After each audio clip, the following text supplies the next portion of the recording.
Daily current affairs पढ़ने के लिए आपका हमारे चैनल पे स्वागत है। दोस्तों, आज है 23 मार्च 2022 और आज से रिलेटेड जितने भी इम्पोर्टेंट करंट अफेयर्स होंगे उसको हम इस वीडियो में पढ़ेंगे।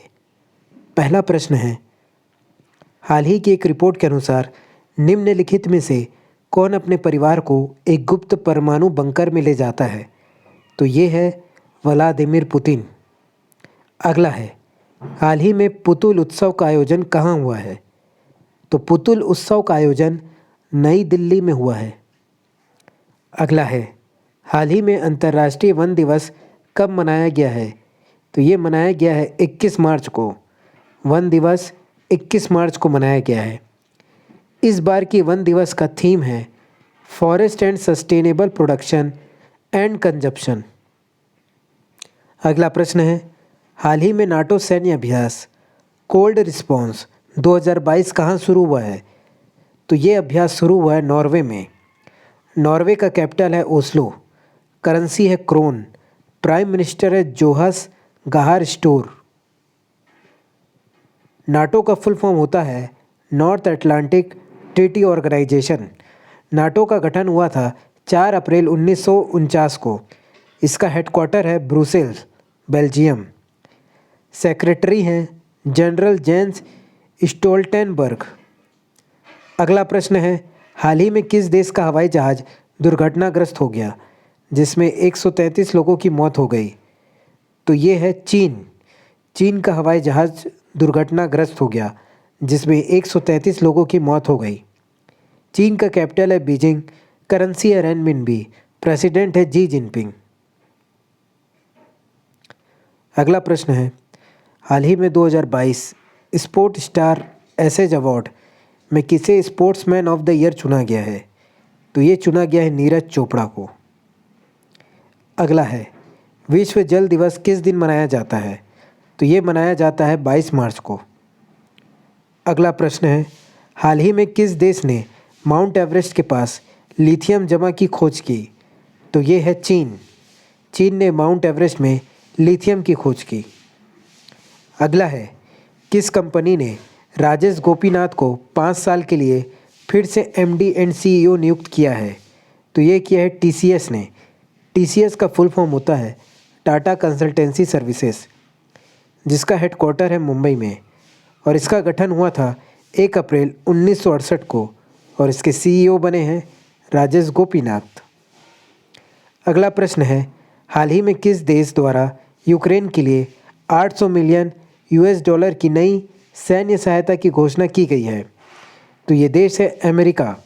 अमेरिका द्वारा यूक्रेन के लिए 800 मिलियन यूएस डॉलर की नई सैन्य सहायता की घोषणा की गई है। यूएसए का कैपिटल है वॉशिंगटन डीसी, करेंसी है यूएस डॉलर, प्रेसिडेंट है जॉय बिडेन। अगला प्रश्न है, F1 बहरीन ग्रांड प्रिक्स 2022 का खिताब किसने जीता है? तो ये जीता है चार्ल्स कल ने। अगला है, भारत को किस देश ने स्वच्छ ऊर्जा साझेदारी शुरू की है? तो स्वच्छ ऊर्जा साझेदारी शुरू की है जापान ने। अगला है, हाल ही में किस राज्य में 100 से अधिक पक्षियों की मृत्यु हुई? तो ये है असम। असम राज्य में 100 से अधिक पक्षियों की मृत्यु हुई। असम का कैपिटल है दिसपुर, चीफ मिनिस्टर है हिमांता बिस्वा शर्मा, गवर्नर है जगदीश मुखी। अगला प्रश्न है, हाल ही में गैर इंटरनेट उपयोगकर्ताओं को डिजिटल भुगतान की पेश करने वाली पहली कंपनी कौन सी बनी है? तो ये कंपनी है बीपीसीएल। बीपीसीएल का फुल फॉर्म होता है भारत पेट्रोलियम कॉरपोरेशन लिमिटेड। अगला प्रश्न है, हाल ही में किस देश ने पेपर की कमी के कारण स्कूल परीक्षा रद्द कर दी है? तो पेपर की कमी से स्कूल परीक्षा रद्द किया है श्रीलंका ने। श्रीलंका का कैपिटल है एडमिनिस्ट्रेटिव कैपिटल है कोलंबो, एग्जीक्यूटिव कैपिटल है श्री जयवर्धनेपुरम कोट्टी, करेंसी है रुपी, प्रेसिडेंट है गोटाबाया राजापाक्सा।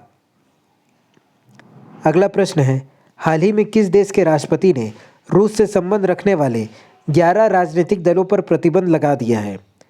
तो ये है यूक्रेन। यूक्रेन ने रूस से संबंध रखने वाले 11 राजनीतिक दलों पर प्रतिबंध लगा दिया है। यूक्रेन का कैपिटल है कीव, करेंसी है यूक्रेनियन हार्वेनिया, प्रेसिडेंट है व्लादिमीर जेलेंस्की। अगला प्रश्न है, हाल ही में किस देश की सरकार द्वारा सुरेश रैना को स्पोर्ट्स आइकन पुरस्कार से सम्मानित किया गया है? तो ये है मालदीव। मालदीव की सरकार ने सुरेश रैना को स्पोर्ट्स आइकन पुरस्कार से सम्मानित किया है। मालदीव का कैपिटल है माले, करेंसी है डॉलर, प्रेसिडेंट है इब्राहिम मोहम्मद सोली। अगला प्रश्न है, नेवा कार्यक्रम को लागू करने वाला पहला राज्य कौन सा बना है? तो नेवा कार्यक्रम को लागू करने वाला राज्य है नागालैंड। नेवा का फुल फॉर्म होता है नेशनल ई विधान एप्लीकेशन। नागालैंड का कैपिटल है कोहिमा, चीफ मिनिस्टर है नेफ्यू रियो, गवर्नर है जगदीश मुखी। तो ऐसे ही और वीडियोस के लिए हमारे चैनल को सब्सक्राइब जरूर करें। धन्यवाद।